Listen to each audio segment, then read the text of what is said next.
मुर्दाबाद मुर्दाबाद मुर्दाबाद। पुलिस जब जब डरता है पुलिस को आगे करता है। संघी प्रॉक्टर मुर्दाबाद मुर्दाबाद मुर्दाबाद। हमारी बहन को न्याय दो, न्याय दो, न्याय दो, हमारी बहन को न्याय दो, न्याय दो, न्याय दो। बाबा साहब का अपमान नहीं सहेंगे, नहीं सहेंगे, बाबा साहब का अपमान नहीं सहेंगे, नहीं सहेंगे। संघी प्रॉक्टर मुर्दाबाद मुर्दाबाद मुर्दाबाद। तो अभी हमारे साथ पीड़ित मौजूद हैं जो कि नेहा कामले जी। ये सबसे पहले ये घटना कब हुई आपके साथ? ये हुई थी 26 की रात में हुई थी, वही लगभग 11 बज रहा था। नहीं, क्या वजह रही इस पूरे प्रकरण को? हम आपसे ये जानना चाहेंगे कि शुरुआत कहाँ से हुआ था? मैम ये शुरुआत एक्चुअली मेरे हॉस्टल में अभी नई पोस्ट मिली आई हैं, मतलब तो उन्होंने एक मीटिंग रखी, तो उसमें उन्होंने कहा कि हॉस्टल में बच्चे देखा जाए ज़्यादा है, मतलब कम है और ग्रुप पे ज़्यादा है। तो उन्होंने कहा कि उन्होंने ही सजेस्ट किया कि ऐसा करते हैं, मतलब अगर बच्चे हटते हैं तो हट जाए, नहीं तो फिर ऐसा करो ना तुम लोग एक नया ग्रुप बना लो। तो कुछ लड़कियों ने मतलब उस पर इंस्ट्रक्शंस डाले भी कि जो लोग हैं वो हट जाएं, लेकिन वो लोग नहीं हटे। तो मैंने एक सीनियर होने के नाते जब काफ़ी टाइम गुजर गया, फिर मैंने सोचा चलो बना देते हैं, मैम की रिस्पेक्ट में मैंने बनाया। तो वहाँ पे क्या हुआ, मेरे बनाते ही ग्रुप एक्चुअली BR अम्बेडकर के नाम से वो हॉस्टल है, तो हमने कुछ मतलब ऐसा सोचा नहीं, तो मैंने उन्हीं के नाम से बनाया और उस पर मैंने DP लगा दी। पता नहीं उन मनवादी मानसिकता की लड़कियों को मतलब क्या ऐसी दिक्कत थी कि उन्होंने तुरंत मेरा वो फोटो लगा हुआ उन्होंने चेंज कर दिया, मतलब मेरे बनाते ही उन्होंने तुरंत चेंज कर दिया। बस वहीं से ये मुद्दा स्टार्ट हुआ है। 26 मार्च को आपके साथ ये घटना हुई थी, उसके बाद से आज हो गया है 6 अप्रैल, तो लगातार 10 दिन का समय बीत गया। इस बीच कॉलेज प्रशासन की तरफ से क्या कदम उठाए गए? मैम कॉलेज प्रशासन क्या, हमें लगता है कि जितना वहाँ की प्रोवोस्ट हैं वो भी उनका साथ दे रही हैं, कहीं ना कहीं हमसे वो किसी दबाव में हैं या फिर उनके अंदर भी मनवादी मानसिकता है। और जिस तरीके से उन्होंने मेरे से कहा कि उनकी संख्या ज़्यादा है, तो इसको हम क्या समझें? क्या ज़्यादा है तो क्या हमारा गला काट दिया जाएगा क्या? वहाँ पे ऐसी घटनाएं मेरे से पहले बहुत बार हो चुकी हैं और वहाँ पे 3 ईयर 5 ईयर बहुत होता है। तो मुझे लगता है यहाँ के प्रशासन को कड़ी कार्रवाई करनी चाहिए कि ऐसा दोबारा वो लोग ना करें।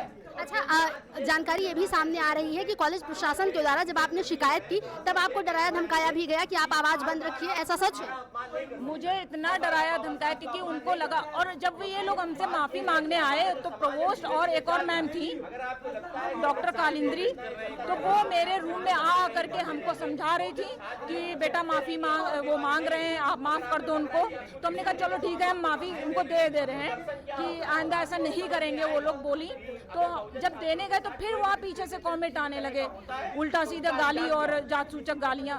तो वहाँ से फिर मेरा मूड खराब हुआ, हमने कहा अब हम नहीं दे पाएंगे। लेकिन उन्होंने कम से कम 4-5 घंटा मेरे से कहा, माफ़ी मांगा, लेकिन हम किस बेस पे दे दें उनको? मतलब एक आध तो मांगने के लिए माफ़ी तैयार, लेकिन दूसरी तो नहीं मांग रही ना। तो इसका मतलब क्या है, वो अभी जैसी है वो वैसी ही रहेंगी।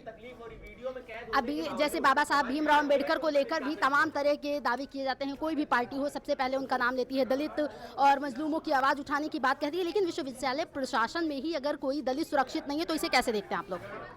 मुझे ऐसा लगता है कि यहाँ पे मैंने जितना ऑब्जर्व किया है, यहाँ पे मनवादी मानसिकता के लोग ही बैठे हैं, चाहे वो प्रशासन के लोग हों, चाहे अभी यहाँ तक पहुँचे हैं। तो मुझे ऐसा लग रहा है अगर ऐसा ही ना होता तो मेरी अभी तक सुनवाई हो गई होती, लेकिन ऐसा अभी कुछ नहीं हुआ है। क्यों नहीं हुआ है? मेरा ये 26 तारीख का मामला है, आज 6 तारीख हो रहा है, तो इस पे मतलब कहीं ना कहीं आप गौर करिए, आपको खुद ही पता चल जाएगा आखिर क्यों नहीं। मेरा चीफ प्रॉक्टर फोन नहीं उठा रहे हैं। तो आप लोग ये मानते हैं कि अगर आपकी अपनी आवाज़ लेके जाए, आपकी जगह पर कोई ब्राह्मण छात्र होता तो क्या आवाज़ सुन ली गई होती? हाँ, अब तक सुनवाई हो चुकी होती। अच्छा, UGC कानून लाने की बात जब हुई थी तो ब्राह्मण समाज बहुत सड़कों पर उतरा था। अभी क्या लगता है आपके अकॉर्डिंग, जिस तरह से आपके साथ ये घटना हुई, क्या लगता है UGC कानून आ जाना सही है? बिल्कुल आना चाहिए, पता नहीं क्यों इसके विरोध में लोग खड़े हुए हैं, मुझे नहीं लगता है। लेकिन अगर ऐसे ही अगर ये लागू नहीं हुआ तो फिर हमें लग रहा है फ्यूचर हम लोग का बहुत ज़्यादा खतरे में है। जैसा कि आप LLB की छात्रा हैं, अभी आप स्वयं यहाँ पर बैठी हैं, तो क्या लगता है बाकी के छात्र जो दबे कुचले उससे आते हैं, उनको क्या लगता है वो ऐसे डरे सहमे विश्वविद्यालय प्रशासन में रहते होंगे? एक्चुअली बहुत लोग डर जाते हैं, लेकिन मुझे जिस तरीके से मेरे आत्मसम्मान को ठेस पहुंची और मुझे इतनी भद्दी गालियां, जाति सूचक गालियां दी गई हैं, तो अगर मैंने ये आवाज़ नहीं उठाई तो मुझे लगता है कि मैं अंदर ही अंदर घुट के मर जाऊंगी, लेकिन मेरा ये मतलब गवाही नहीं कर रहा है कि हम पीछे हट जाएं, लेकिन हमें पीछे नहीं हटना है। एक लास्ट सवाल आपसे, अगर मान लो अभी तक तो कोई मिलने नहीं आया आपसे और प्रॉक्टर फोन भी नहीं उठा रहे हैं, तो अगर नहीं मिलने आएंगे तो कब तक बैठी रहेंगी? ये हम शाम तक बैठे रहेंगे और अनशन पे बैठे रहेंगे, उनको कुछ ना कुछ निर्णय देना पड़ेगा। ये जो प्रदर्शन आप लोग कर रहे हैं, प्रदर्शन किस लिए हो रहा है? क्योंकि नेहा कामले का मामला 26 मार्च को हुआ था, तब से अब तक क्या क्या कार्रवाई हुई और आप लोगों का ये जो प्रदर्शन है आज किस लिए हो रहा है? नेहा कामले एक दलित छात्रा है, शायद इसी वजह से लखनऊ विश्वविद्यालय प्रशासन निर्णय लेने में इतनी देरी कर रहा है। अगर कोई मनुवादी सोच के लोग होते, कोई अगर उच्च जाति के लोग होते तो आज निर्णय रातों दिन हो जाता, 24 घंटे नहीं लगते निर्णय लिया जाता। लेकिन ये एक हमारी बहन जो लगातार 10 दिन से वीसी ऑफिस के चक्कर लगा रही है, तो वहाँ पे जो वाइस चांसलर हैं एक तरफ कहते हैं कि निर्णय आपके पक्ष में होगा, लेकिन 10 दिन बीत चुके हैं, अभी तक कोई निर्णय नहीं हुआ। आईसीसी कमेटी को निर्णय दे दिया गया, लेकिन अभी तक कोई आईसीसी कमेटी का भी निर्णय नहीं आया है। अगर हमारी बहन को आज निर्णय का फैसला नहीं लिया जाता तो हम आमरण अनशन के लिए बैठने के लिए तैयार है। जैसे आप लोगों ने हाथों में तख्ती ली, जातिवाद की बंद हो दुकान, अब चलेगा संविधान। क्या संविधान के मुताबिक आपको लगता है विश्वविद्यालय प्रशासन नहीं चल? संविधान को पूरी तरीके से तार तार कर दिया गया है, लोकतंत्र की पूरी तरीके से क्षति हुई है लखनऊ विश्वविद्यालय में। एक छात्रा जो वीडियो के माध्यम से दिखा रही है कि मेरे पास सबूत है, मेरे साथ प्रताड़ना हुई है, लेकिन विश्वविद्यालय प्रशासन इतनी गंदी मानसिकता के लोग हैं कि वीडियो को भी साक्ष्य नहीं मान रहे हैं। तो यही संविधान का विरोध है, यही लोकतंत्र का विरोध है, और इसी को खत्म करने के लिए हम ये आमरण अनशन के लिए तैयार हैं। अगर आप लोगों की मांगे मानी नहीं गई तो क्या लगता है कब तक यूं ही आप लोग प्रदर्शन करेंगे? बिल्कुल, हमें जेल जाना पड़े हम तैयार हैं, हम जेल जाने के भी तैयार हैं, लेकिन हमारी बहन को निर्णय नहीं मिलता, हम आमरण अनशन के लिए बैठेंगे। मेरा नाम मानव रावत है, मैं लखनऊ विश्वविद्यालय में पीएचडी स्कॉलर हूँ साइकोलॉजी विभाग में, और बिरसा अम्बेडकर फूले छात्र संगठन का अध्यक्ष हूँ। आप लोग ये प्रदर्शन कर रहे हैं जबकि ये घटना हुई थी 26 मार्च को, तब से अब तक क्या क्या कार्रवाई हुई? देखिए, तब से अब तक सबसे पहले वहाँ के प्रोवोस्ट तक मामला गया, जो हॉस्टल का प्रोवोस्ट था। उसके बाद यहाँ के प्रॉक्टर तक मामला गया, प्रॉक्टर तक मामला चला गया था 2 तारीख को। 2 तारीख को प्रॉक्टर से हम लोग मिले, इनके साथ जाके मिले, तो प्रॉक्टर साहब ने कहा कि हम जल्दी ही कमेटी बैठाते हैं, कोई निर्णय लेते हैं, पर कुछ नहीं किया गया। उसके बाद हम लोग एक बार आए वीसी ऑफिस, वीसी साहब से मिलने इनके साथ, तो वीसी ने मिलने से इनकार कर दिया। उसके बाद आज की तारीख में हम लोग ये धरना तब दे रहे हैं जब प्रॉक्टर ने फोन उठाना बंद कर दिया, कमेटी ने कोई निर्णय नहीं लिया। हम लोग चाहते हैं कि उन 3 छात्राओं का निष्कासन हो जो मनुवादी व्यवस्था से ग्रसित है और जो इनके ऊपर हमला किया, और वो अभी तक कुछ भी नहीं हुआ। अच्छा, आरोप ये भी लगाया जा रहा है कि छात्रा को डराया धमकाया गया, मुंह बंद करने के लिए कहा गया, क्या ऐसा छात्रा को लगातार डराया जा रहा है, उससे कहा जा रहा है कि आपका करियर खराब हो जाएगा। हम अगर अपने न्याय की बात करते हैं, अपने हक अधिकार की बात करते हैं, तो हमारा करियर खराब करने की धमकी दी जाती है, और वहीं कोई संघी अगर कुछ करता है तो उसके करियर में और 4 चांद लग जाते हैं। तो यहाँ पर यही व्यवस्था चलती आ रही लखनऊ विश्वविद्यालय में, और आज भी ये लोग तत्पर हैं कि यही व्यवस्था चलती रहे। वैसे विश्वविद्यालय को शिक्षा का मंदिर कहा जा रहा है, आप कह रहे हैं यहाँ जातिवाद हो रहा है कई बार, क्या इससे पहले भी कभी ऐसी घटनाएं हुई जिस पर आप लोगों को ऐसे ही आवाज उठाने की जरूरत पड़ी? ये 2 साल के अंदर चौथा मामला है। इसके पहले एक पीएचडी स्कॉलर को एक मनुवादी प्रोफेसर ने थप्पड़ मारा था, उसके बाद एक छात्र को हॉस्टल के अंदर पीटा गया, उसके बाद एक प्रोफेसर पे हमला हुआ, और आज ये चौथा मामला है जब एक महिला के ऊपर, एक एससी महिला के ऊपर हमला हुआ। तो लगातार यहाँ पे हमले होते रहते हैं, और ये कोई नई बात नहीं है। बस ये है कि इस मामले में हम लोग सुदृढ़ तरीके से बैठे हैं, क्योंकि ये डरने वाली नहीं है, और हम लोग इनके साथ तब तक डटे रहेंगे जब तक कि इसको न्याय नहीं मिल जाता। आप लोग 26 तारीख को ये घटना हुई थी, उसके बाद से आज प्रदर्शन कर रहे हैं, क्या लगता है ये प्रदर्शन आप लोगों का काम आएगा? क्योंकि अभी तक तो कोई मिलने नहीं आया। जी, हम लोगों ने अभी हम लोग प्रदर्शन नहीं कर रहे हैं, हम लोग इसके पहले भी प्रदर्शन कर चुके थे 3-4 दिन पहले।